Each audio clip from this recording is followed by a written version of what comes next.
Shit, sir भी कमाल करते यार। अब एक और नया शीट कैसे बनेगा इतना कम समय में? करो करो काम। लो, प्रकाश भी आ गया।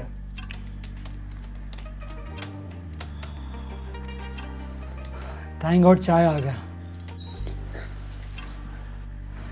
चल यार बाहर चाय पीने चलते। चल, कोई नहीं, चलते भाई।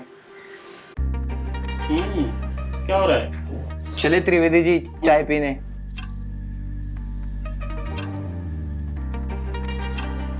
और भाई चल आजा चाय पीने। हाँ हाँ आता हूँ।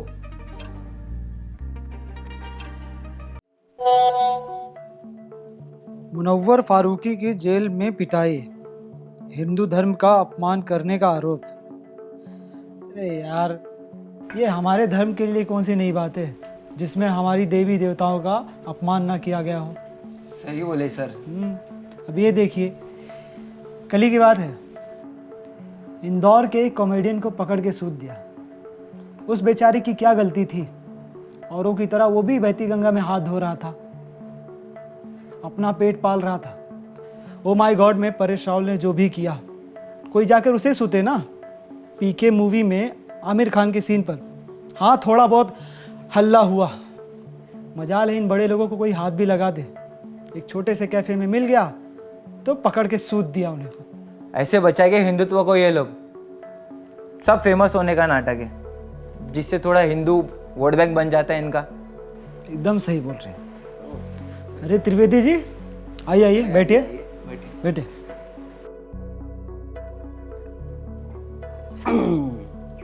कहा महाराज, काहे माहौल गर्म किए हुए हैं? अरे शाम की चाय का मजा लीजिए, टी ब्रेक है। अब क्या बताएं त्रिवेदी जी, ये धर्म के ठेकेदार धर्म बचाने का ढोंग करके पता नहीं कौन सा कर्म कर रहे हैं, लेकिन आपको तो ऑफिस के काम से और बीवी के पैगाम से फुर्सत मिले तब जाके देश के बारे में सोचेंगे।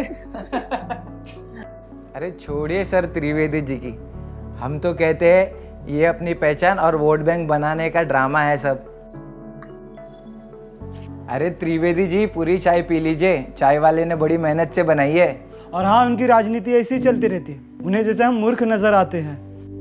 अरे हम जैसे मूर्ख नहीं, आप जैसे मूर्ख। सही बोले महाराज। ये लोग तो मौका ही ढूंढते हैं अपनी राजनीति चमकाने का, और अपने धर्म को बचाने का तो ठेका आपने और हमने ले ही रखा है। देवी देवताओं का मजाक उड़ा के कितने लोग हीरो बन गए। इसका मतलब तो यही हुआ ना कि भगवान उनको हीरो बना रहा है। और खुद सोच कर देखिए, भगवान जितना सेक्रीफाइस किसी और धर्म के आका या गुरु कर सकते हैं क्या? नहीं ना करिएगा महाराज। अरे आप प्रयास काहे नहीं करते हैं? और वैसे भी दुनिया का सबसे आसान काम तो भगवान को गाली देना ही है ना। और भगवान को मानने वाला कोई हिंदू धर्म का ठेकेदार थोड़ी ना है। दीजिए गाली, बनाइए कहानियां और हो जाइए फेमस। फिर एक दिन कोई आएगा और ढंग से सूद जाएगा। फिर आप टीवी पर बनाते रहिए बड़े शो और कमाते रहिए पैसा। पता है, भगवान को छोड़कर किसी और धर्म के आकाओं पर ना मसाला लगाकर कॉमेडी करिए ना, उसके कौम वाले आपके फैन हो जाएंगे, हीरो समझेंगे आपको अपना। लेकिन आपको तो हीरो बनना है नहीं, क्योंकि हिंदू है ना आप। किसी और धर्म के आकाओं पर कॉमेडी करने में ना फटती है आपकी, क्योंकि आपको पता है कि आप एक जगह से उंगली करेंगे और वो आपको धर के 10 जगह से पेलेंगे। गलत बात बोलकर ऑफिस का माहौल मत खराब करो त्रिवेदी जी। अरे धत, चुप रहिए महाराज। क्या गलत बात कर रहे हैं हम? वो आपको सरेआम उंगली करते हैं और आपको मजा भी बहुत आता है, और उसी चरस वाले मजे के लिए आप जाकर पैसे भी देते हैं। एक बात सुनिए सर, जब आप पैदा भी नहीं हुए थे ना, तब आपकी मां उसी भगवान के पास आपके लिए मन्नत मांगती थी, जिसके बारे में ना आप अनाप शनाप सुनकर आ जाते हैं। अभी देखिए, मैं हिंदू हूं, आप हिंदू हैं, पता है क्यों? अरे आइए आइए महाराज, एक और आ गए हिंदुत्व के ठेकेदार। बैठिए। क्या हुआ त्रिवेदी जी, काहे इतना उखड़े हैं? अरे कुछ हो नहीं महाराज, एक बार सुनिए सिर्फ। हाँ, तो मैं क्या कह रहा था सर, कि मैं हिंदू हूं, आप हिंदू हैं। क्यों? क्योंकि हम हिंदू के यहां पैदा हुए हैं। इसलिए नहीं कि हमने अपनी संस्कृति को अपनाया है। सच तो यह है कि ना तो हमें अपने धर्म की चिंता है, ना उसके मर्यादा का भान है। अच्छा चलिए एक बात बताइए, गीता हमारी होली पुस्तक है ना, पवित्र ग्रंथ, कितने श्लोक है महाराज? नहीं ना? अच्छा, गीता ज्ञान है कि गीता ग्रंथ है? चलिए गायत्री मंत्र तो पढ़ा होगा, उसी का अर्थ बता दीजिए। चलिए प्रणाम तो करते आ रहे होंगे, प्रणाम का ही मतलब बता दीजिए। नहीं ना? जब हमें हमारे धर्म का ज्ञान ही नहीं है तो फिर जो दूसरे बोलेंगे वही सत्य होगा ना। परंतु समस्या आपकी नहीं है, समस्या है हमारी शिक्षा नीति की, जिसमें ऐसा कोई सिलेबस जोड़ा ही नहीं गया जो हमारे धर्म और संस्कृति के बारे में हमें समझाए।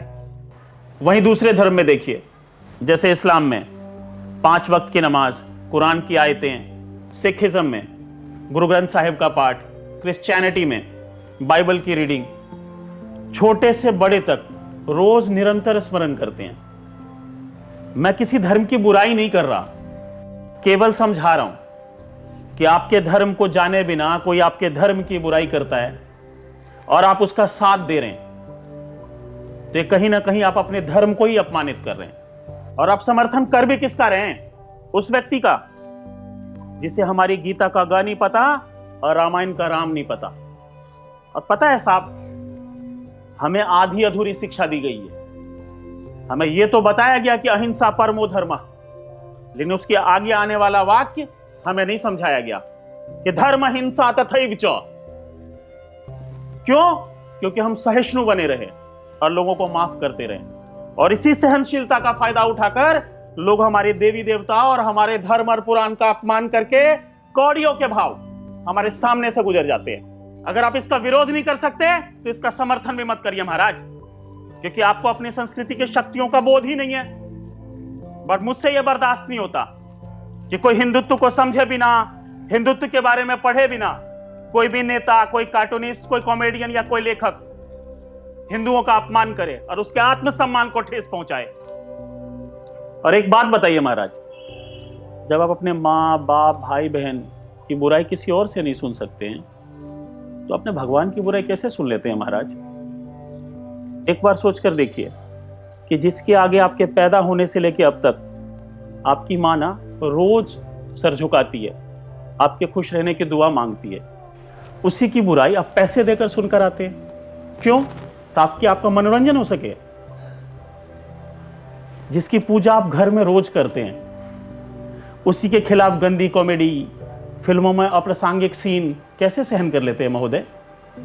और जो ऐसे अज्ञानियों का विरोध कर रहे हैं ना, उनके खिलाफ तो आप लोग मत ही बोलिए महाराज। असल में वो हमारे धर्म और संस्कृति की रक्षा कर रहे हैं, और आपको लगता है कि ऐसे करके वो हिंदुओं के हीरो बन जाएंगे, तो आप लोग बन जाइए ना महाराज हीरो। कौन रोक रहा है? किससे डरते हैं? असल में आपको ना हिंदू होने का ज्ञान है, ना आपको इस बात से कोई फर्क पड़ता है। और आप क्या कह रहे थे महाराज? कि बेचारा अपना पेट पाल रहा है औरों की तरह, तो जाकर उसको बोलिए ना कि वो अपने आका की बुराई करके पेट पाले। वो किस दिन काम आएंगे उसके? क्यों नहीं करते पता है? कभी अपने धर्म की बुराई करते हुए आपने देखा है उनको? अपने ही भगवान का मजाक बनाते हुए सुना है कभी? वो ऐसा नहीं करते क्योंकि उन्होंने अपने ग्रंथ को पढ़ा है।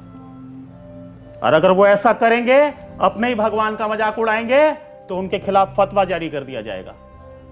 अखबार तो पढ़ते ही है ना आप, और आजकल तांडव तो हो ही रहा है। और आप लोग तो पढ़े लिखे लोग हैं, इतना तो याद ही होगा कि फेसबुक पर कुरान की एक जली प्रति दिखाने वाली एक तस्वीर से गुस्साए प्रदर्शनकारियों ने बांग्लादेश के दूसरे धर्म के एक गांव पर हमला कर दिया था। अमेरिका में इस्लाम विरोधी एक फिल्म को इंटरनेट पर आने के बाद मिस्र और लीबिया के दूतावासों के खिलाफ लीबिया में अमेरिकी राजदूत मारे गए थे। फ्रांस कार्टून के प्रकाशन को व्यक्ति की आज़ादी बताया था, फिर उनका क्या हश्र हुआ ये आप जानते ही हैं। ना जाने ऐसी कितनी घटनाएं हैं, लेकिन हिंदुस्तान में ये सब नहीं होता। जानते हैं क्यों? क्योंकि हम सहिष्णु हैं, सहनशील हैं। लेकिन सच बताऊं तो आप जैसे लोग इस धर्म के नाम पर कलंक हैं। हमारी बातों का बुरा लगाओ तो हम आप सबसे माफ़ी चाहते हैं। आपकी जानकारी के लिए बता देते हैं, श्रीमद् भगवत गीता में 700 श्लोक हैं और गीता कर्म है। प्रणाम ना प्रणत शब्द से आया है, जिसका अर्थ होता है सहनशील होना, नम्र होना, कायर होना नहीं। इस बात का ध्यान रखिएगा। और गायत्री मंत्र का अर्थ तो आप लोग पढ़ ही लेंगे। चलिए चलते हैं। प्रणाम। सुनिए सुनिए त्रिवेदी जी, मुझे माफ़ कर दीजिए। आधे अधूरे ज्ञान पर बिना सोचे समझे कुछ भी बोले जा रहा था। माफ़ कीजिएगा त्रिवेदी जी, ये बड़बोले थे तो हमने भी इनके हाँ में हाँ मिला दिया।